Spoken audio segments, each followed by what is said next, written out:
Eyo kita terbang ke Konoha, desa ninja yang bersinar. Tapi ada rahasia, hukum diatur dengan jabatan. Jelas bang, ini masalah petinggi di puncak semua di tangannya. Tapi karena keputusan jadi bahan politik yang serba salah. Ambu dan elit sering kali diuntungkan. Yang biasa-biasa cuma jadi saksi yang terpinggirkan. Hukum diatur bukan hanya untuk kebaikan, tapi sering dipakai untuk kepentingan, jadi banyak yang dirugikan. Konoha, hukum diatur dengan jabatan.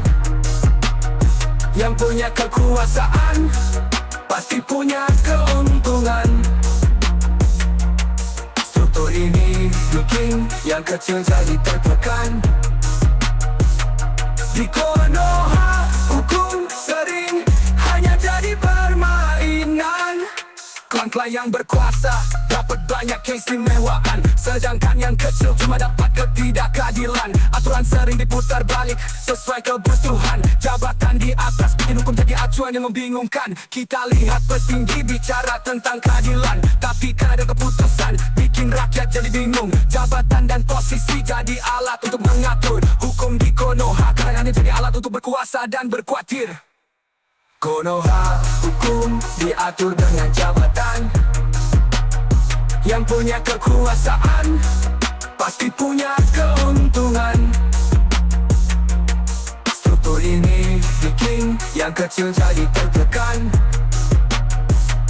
Di Konoha, hukum sering hanya jadi permainan.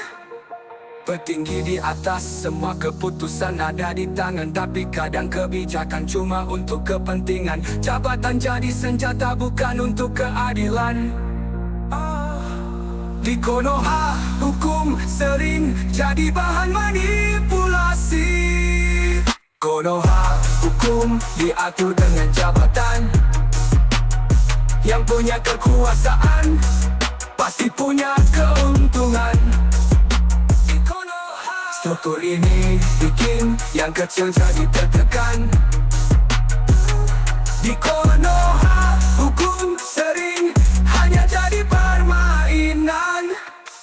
Buat hukum yang sering terabaikan. Di Konoha, jabatan sering jadi alat permainan.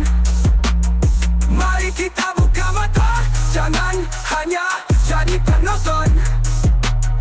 Agar hukum di Konoha bisa lebih adil dan benar tanpa permainan.